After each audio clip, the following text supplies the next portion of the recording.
Kızılcık Şerbeti yeni bölümünde neler olacak? Videomuza geçmeden önce Nursema ve Asil aşkını artık görelim diyenler videomuzu beğensin, sayımızı görelim. Kızılcık Şerbeti'nden en güncel gelişmeleri takip etmek için ücretsiz bir şekilde abone olup bildirimleri açmayı ve hype atmayı unutmayın. Heyecanın son derece yüksek olduğu bir bölümü geride bırakırken yeni bölümde nelerin yaşanacağını merak etmeye başladık. İlk olarak Nursema ile videomuza başlayalım.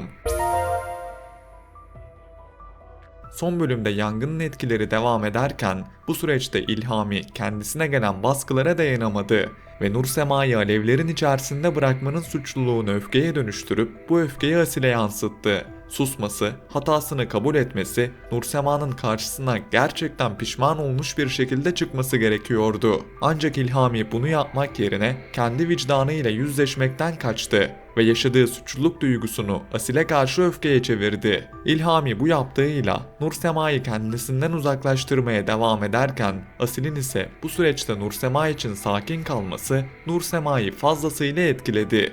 Çünkü Asil ne kendisini kahraman gibi göstermeye çalıştı ne de Nursema üzerinden bir üstünlük kurdu. Alevlerin içine girip Nursema'yı kurtardı ama bunu bir gösteriye dönüştürmedi. Nursema zaten Asil'e mahcuptu. Bir de İlhami'nin kıskançlıkla ve öfkeyle hareket etmesi Nursema'nın Asil'e bakışını daha da değiştirecek. Yeni bölümde Nursema'nın Asil'e karşı daha farklı baktığını göreceğimizi düşünüyorum. Nursema Asil'in yanında kendisini daha güvende hissedecek. Çünkü İlhami'nin yanında sürekli baskı, suçluluk ve kırgınlık varken Asil'in yanında daha sakin ve daha anlaşılmış bir Nursema görüyoruz. Bu da zamanla minnet duygusunun yerini bambaşka bir duyguya bırakmasına sebep olacak. Nursema ile İlhami arasındaki farklılıkların artacağını ve çok geçmeden ikilinin boşanacağını düşünüyorum.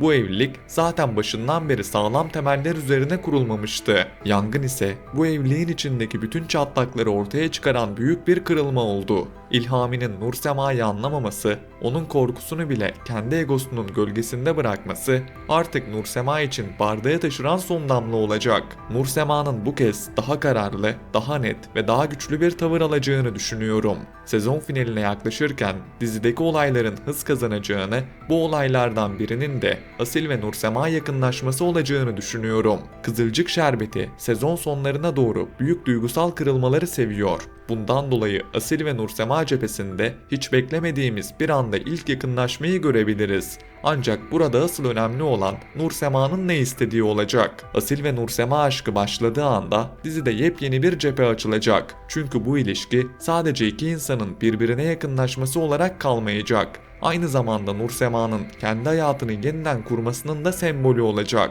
İlhami'nin gölgesinden çıkan, korkularını geride bırakan ve kendisini gerçekten anlayan birinin yanında nefes alan bir Nursema izleyebiliriz. Ben bu yüzden Asil ve Nursema hikayesinin sezon finaline doğru giderek daha fazla öne çıkacağını düşünüyorum. Peki Başak ve Fatih ayrılacak mı? Gelelim bu sorunun cevabına. Son bölümde Başak'ın evi terk etmesi Fatih'i fazlasıyla etkiledi. Bir de bunun üzerine Başak'ın evden gitmesi Fatih'in tüm dengesini bozdu. Bu da yetmezmiş gibi Başak'ı bir erkekle evde görmesi Fatih'i fazlasıyla etkiledi ve Başak'tan hesap sordu.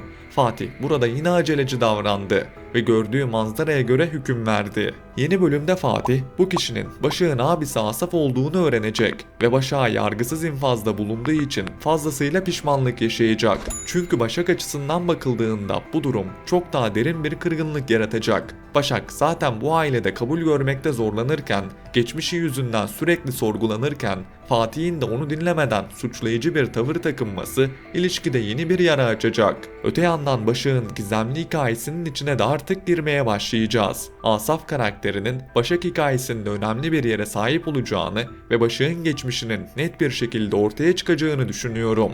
Asaf'ın gelişiyle birlikte bu geçmişin kapıları açılacak gibi duruyor. Başak'ın ailesiyle olan bağı ve neden bazı konularda bu kadar ketum davrandığı daha anlaşılır hale gelecek. Asaf'ın hikayeye dahil olması sadece Başak'ın geçmişini anlatmak için değil, Fatih ile Başak ilişkisinde yeni bir denge kurmak için de önemli olacak. Başak'ın ne yaşadığını gördükçe Fatih'in bakış açısı değişebilir. Ancak bu değişim kolay olmayacak. Fatih bir yandan Başak'ı kaybetmek istemeyecek. Diğer yandan ailesiyle Başak arasında kalmaya devam edecek. Başak ve Fatih ilişkisi bu süreçte yara alacak olsa da bu ikilinin buradan da ilişkilerini toparlayacağını ve ilişkilerine devam edeceklerini düşünüyorum. Çünkü Fatih'in hataları olsa da Başak'a karşı duygularının tamamen bittiğini düşünmüyorum. Başak da her ne kadar kırılmış olsa da Fatih'le arasındaki bağı bir anda silip atacak gibi durmuyor. Başak'ın eve geri döneceğini, bu süreçte evde Salkım ve Elif'le çatışmasının devam edeceğini düşünüyorum. Çünkü Başak geri döndüğünde evdeki gerilim bitmeyecek. Tam tersine daha da büyüyecek. Salkım ve Elif'in Başak'a karşı tavırları zaten başından beri çok sertti. Başak'ın eve dönüşü onları daha da rahatsız edecek. Ancak Başak da artık eskisi gibi susan, her söyleneni içine atan biri olmayacak. Özellikle Asaf'ın varlığı Başak'a güç verebilir. Sezon finaline yaklaşırken dizinin heyecan dozu giderek artacak ve ilişkilerin sınanacağı bölümler bizleri bekliyor olacak. Kızılcık Şerbeti'nde her sezon finaline doğru karakterlerin maskeleri biraz daha düşer. Aile içindeki dengeler biraz daha sarsılır ve izleyiciyi yeni sezona taşıyacak büyük olayların temeli atılır. Ayrıca sezon finalinde yine önemli vedalar göreceğimizi düşünüyorum. Peki sezon finali vedaları kim olacak? Gelelim bu sorunun cevabına. Sezon finalinin 138. bölümde gerçekleşmesi bekleniyor. Bundan dolayı kalan bölümlerde senaryonun sezon finalinde yaşanacak büyük olaya bağlanacağını ve daha önceki sezonlarda olduğu gibi yine heyecan dolu bir sezon finalinin bizleri beklediğini düşünüyorum. Sezon finalinde ise Salkım'ın veda edeceği neredeyse kesinleşti diye düşünüyorum. Şu anlık açıklanan net bir isim olmasa da ben Salkım ve onun ailesinin hikayedeki yerini tükettiğini düşünüyorum. Salkım'ın gelişi bir dönem dizide yeni bir gerilim yaratmış olabilir ama artık bu hikayenin sürekli aynı döngüde ilerlediğini görüyoruz. Başak'la çatışmaları, Elif üzerinden kurulan gerilimler ve aile içinde oluşturduğu huzursuzluk bir noktadan sonra kendisini tekrar etmeye başladı. Belki Emir hikayesi Çimen'le beraber devam edebilir. Ancak Salkım'la Elif'i sonraki sezonda göreceğimizi düşünmüyorum. Çünkü bu iki karakterin dizideki varlığı daha çok mevcut gerilimleri arttırmak üzerine kuruluydu ve o gerilim de artık yavaş yavaş işlevini tamamlamış gibi duruyor. Zaten son bölümlerde Abdullah ve Asude Hanım ilişkisine bir zemin hazırlanan sahneler izledik. Bundan dolayı ben gelecek sezonda Asude Hanım'la Abdullah arasında sürpriz bir evlilik göreceğimizi ve sezonun buradan şekilleneceğini düşünüyorum. Aynı şekilde Tuncay'ın da bu sezon sonuyla beraber hikayeden ayrılacağını düşünüyorum. Çünkü Tuncay cephesinde de artık hikayenin ilerleyeceği çok geniş bir alan kalmamış gibi duruyor.